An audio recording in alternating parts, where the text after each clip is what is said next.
Fala pessoal, beleza? Sejam muito bem-vindos ao canal de resenhas dos Perdidos no Tempo. Hoje é dia da gente seguir adiante na nossa exploração através do Beyond the Wall, jogo de aventura e fantasia publicado aqui no Brasil pela Tria Editora. E a gente está dando uma geral aqui no livro, passando por todas as sessões, todos os capítulos, sempre com a pretensão de identificar o que for mais importante, mais relevante para apresentar o jogo para quem ainda não conhece, beleza? Então, se você está chegando agora aqui no canal, mas quer saber tudo que a gente já comentou sobre o jogo, se liga aqui na nossa playlist exclusiva que concentra todos os nossos vídeos sobre esse tema. E depois, se você curtir e quiser seguir na jornada junto com a gente, se inscreve aí no canal e ativa o sininho. Então vamos lá, pessoal, só para situar todo mundo aqui rapidinho antes de começar o nosso conteúdo, a gente ainda está aqui na primeira grande seção do livro, chamada de regras básicas, tá? Hoje a gente vai terminar essa primeira parte, vamos dizer assim, né, para começar a avançar mais rapidamente no livro, até porque essa parte, essa seção, né, de regras básicas é a maior, então depois disso a gente vai dar uma boa acelerada aqui no nas nossas resenhas. Então olha só, hoje a gente vai tratar basicamente de dois assuntos, tá? A magia, tá? Como é que ela funciona aqui no jogo em termos de sistema, o esqueleto do funcionamento básico da magia, e também algumas regras opcionais, né? Caso você queira aí enxertar mais alguns detalhes nas suas sessões de Beyond the Wall, a gente tem aqui no finalzinho dessa primeira parte geral algumas regras opcionais. Então é isso que a gente vai começar a explorar a partir de agora. Então, no que diz respeito às artes da magia, o livro ele começa dizendo aqui que nesse cenário a gente tem três formas básicas de magia: os truques, os feitiços e os rituais. E eles seguem nessa ordem de importância, vamos dizer assim, ou de poder. Os truques são os mais simples, os feitiços estão ali no meio termo e os rituais seriam o tipo de magia mais poderosa, forma de magia mais poderosa. E aí ele vai começar a dizer quais são as características em comum que esses tipos, que essas formas de magia apresentam. Então assim, para a gente começar a entender como é que a coisa é estruturada aqui, os truques, né, como a gente pode imaginar, são aqueles mais simples, tá? Então eles têm várias características que não se aplicam a eles, mas que são comuns aos feitiços e os rituais. Como, por exemplo, alcance. Aqui falando de coisas mais de sistema, assim, né? O alcance é uma característica, vamos chamar assim, né, que só se aplica a feitiços e rituais. E aí vai ter uma explicação bem simples, bem básica pra gente entender. O alcance aqui no Beyond the Wall, ele é dividido em algumas categorias. O pessoal, ou seja, quando o próprio conjurador, né, é o alvo daquele feitiço ou daquele ritual.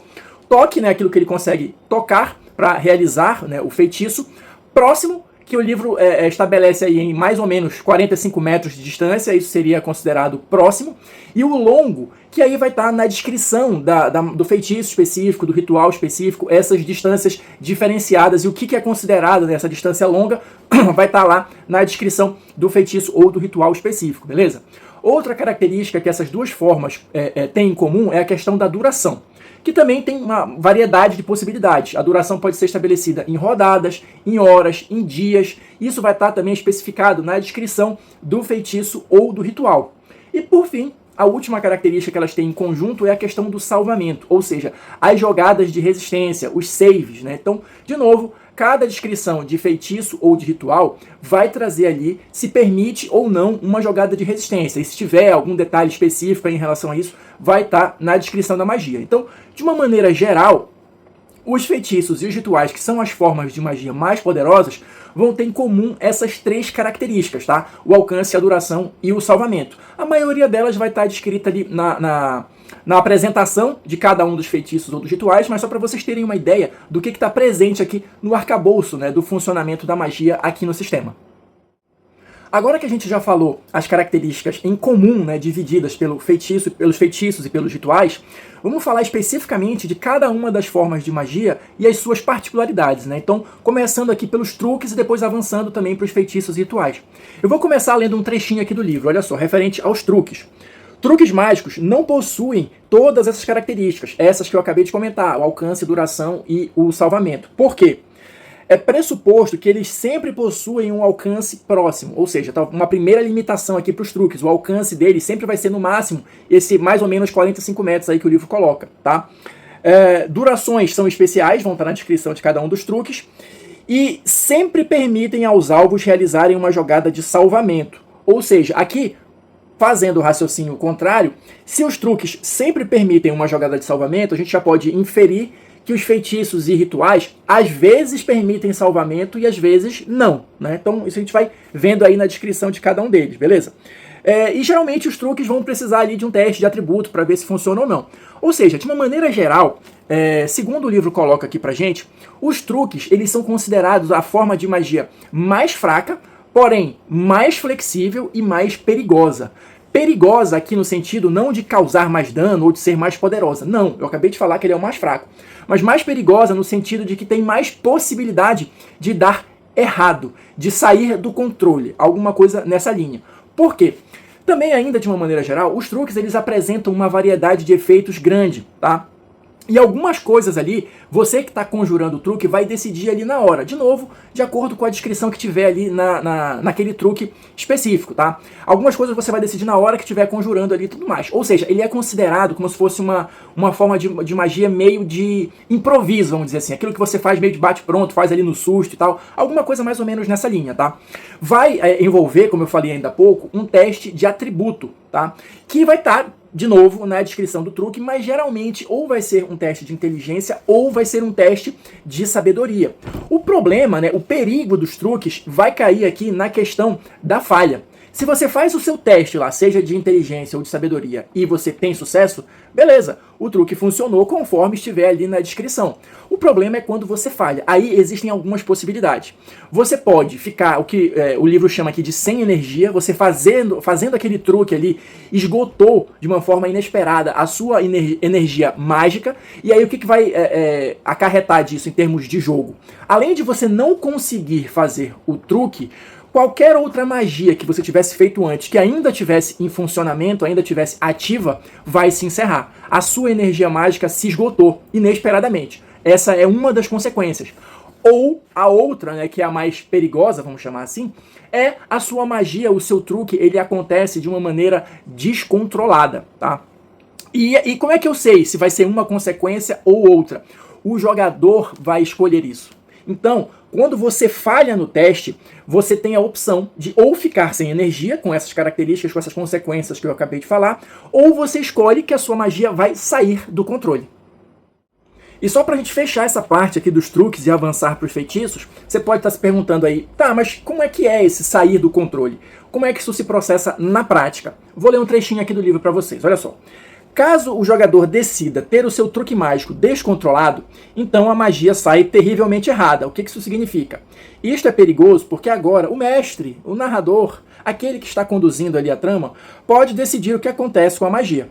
Em todos os casos, a magia deve ter um efeito pernicioso no personagem ou em seus amigos.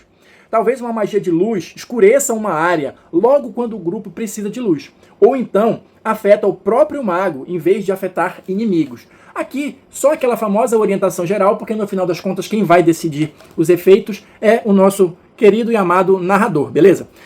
Só para mostrar para vocês como é que o livro está organizado também, aqui depois de cada uma dessas sessões, né, de truques, feitiços ou rituais, ele vai trazer aqui um exemplo, tá? Então aqui, olha, ele tem um truque, por acaso ele escolheu luz do mago, né? Aqui a gente já vai ter qual é o atributo que você vai usar, a inteligência, e aqui ele vai descrever, né, esse truque, e aqui embaixo ele vai dar um exemplo de uso prático. Então, de novo, na minha opinião, o Beyond the Wall é um livro muito preocupado em ser didático mesmo, pra galera ter tudo bem mastigadinho ali e poder jogar sem nenhum tipo de dificuldade. Seguindo adiante, a próxima sessão, o próximo tópico que a gente vai ter aqui, olha, é relativo aos feitiços. Aqui é um pedacinho bem pequeno mesmo, aqui já começa o exemplo do livro, porque assim, lembra, aqui é só para dar a ideia geral de como é que funciona. A gente vai ter mais pra frente um capítulo específico de magia, onde eu imagino, né, ainda não li, que ele vai trazer mais alguns detalhes. Mas ainda assim, não espero nada de muito complexo, tá? Pelo que eu vi até agora, o Beyond the Wall, ele prioriza aquela coisa bem mais direta, bem mais simples. Mas ainda assim, talvez nesse capítulo específico de magia a gente tenha mais alguns detalhes. Por ora, o que a gente tem de informação a respeito dos feitiços? Eles são formas de magia mais simples e, porém, mais confiáveis, tá? Do que os truques e do que os rituais. Por quê? Na interpretação que eu faço aqui, eu cheguei à seguinte conclusão. Os feitiços, eles não têm um teste para você saber se o feitiço funcionou ou não. O que ele vai ter, às vezes, é a questão da resistência, da jogada de salvamento. Ou seja, não tem a possibilidade de você falhar na conjuração de um feitiço. Como é que isso se explica em termos narrativos? Porque é uma forma mais codificada, vamos dizer assim, de magia. Já é um conhecimento estabelecido e bem difundido. Você vai ter ali, né, todos aqueles requisitos da magia e tal. Então, em tese, ela é mais estável. Pelo menos é assim que eu estou organizando na minha cabeça.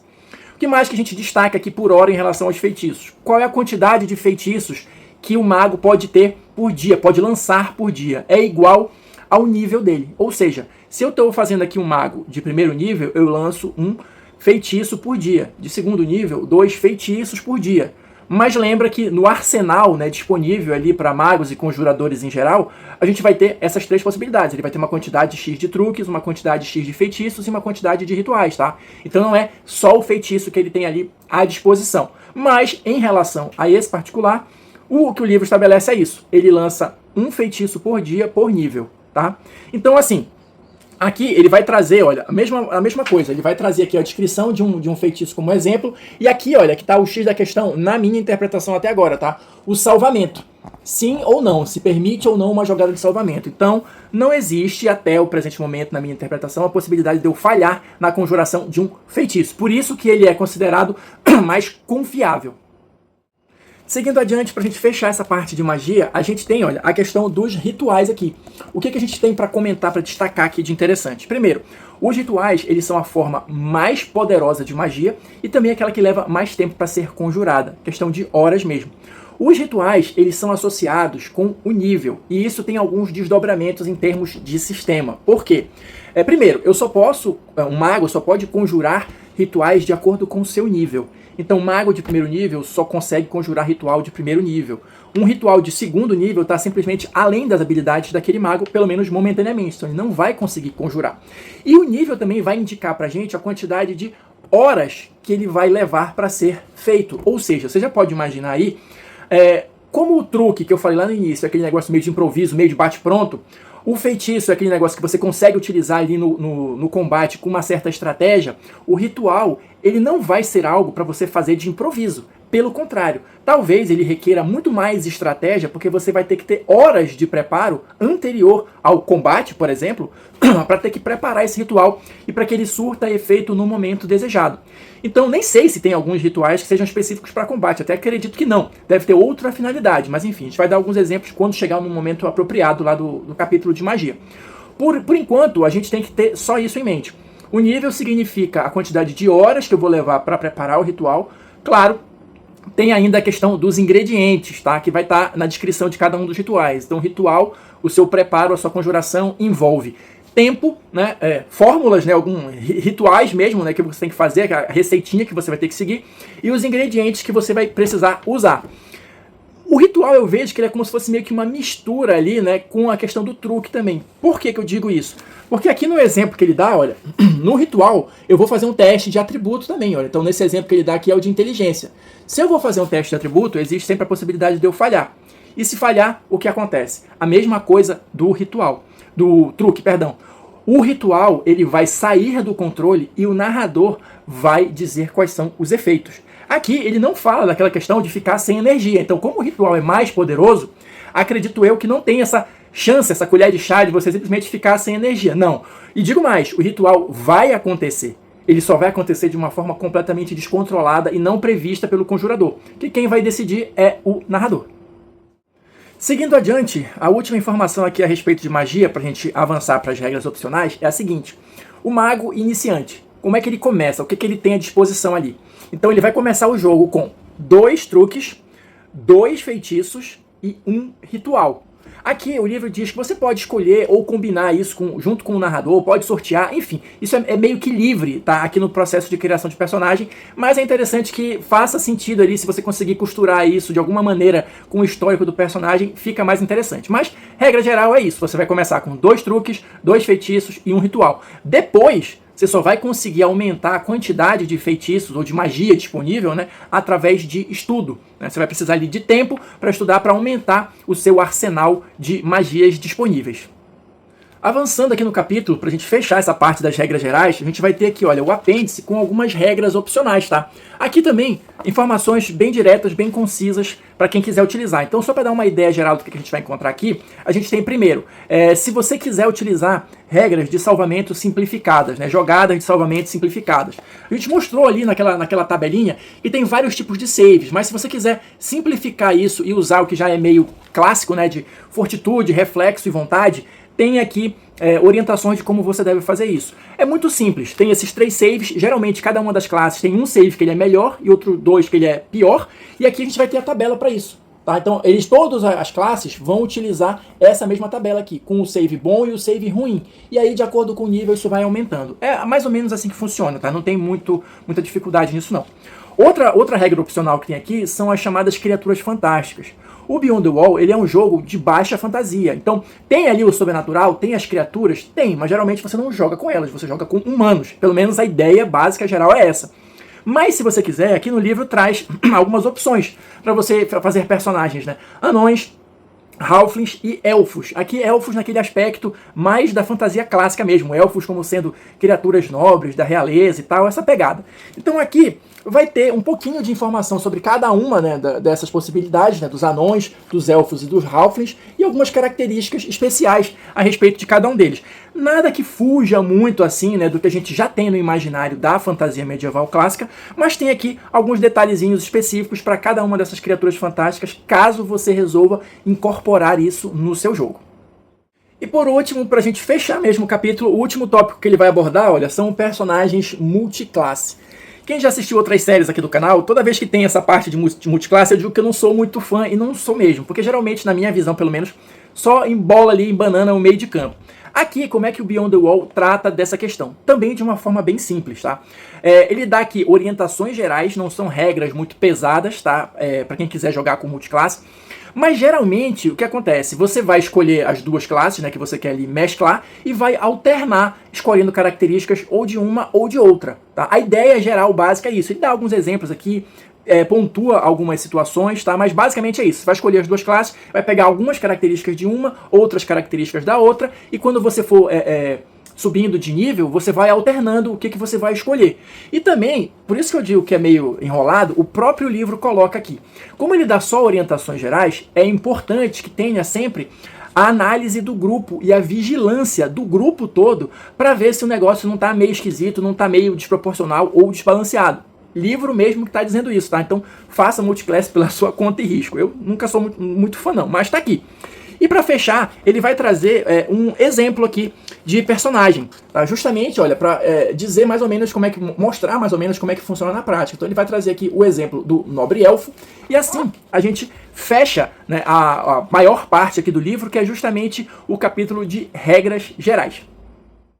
Então é isso, pessoal, vou ficando por aqui, espero que vocês estejam curtindo aqui a nossa jornada pelo Beyond the Wall. Quem assistiu o vídeo até agora, muito obrigado, deixa aí o seu like, seu comentário, e a gente se vê na próxima resenha.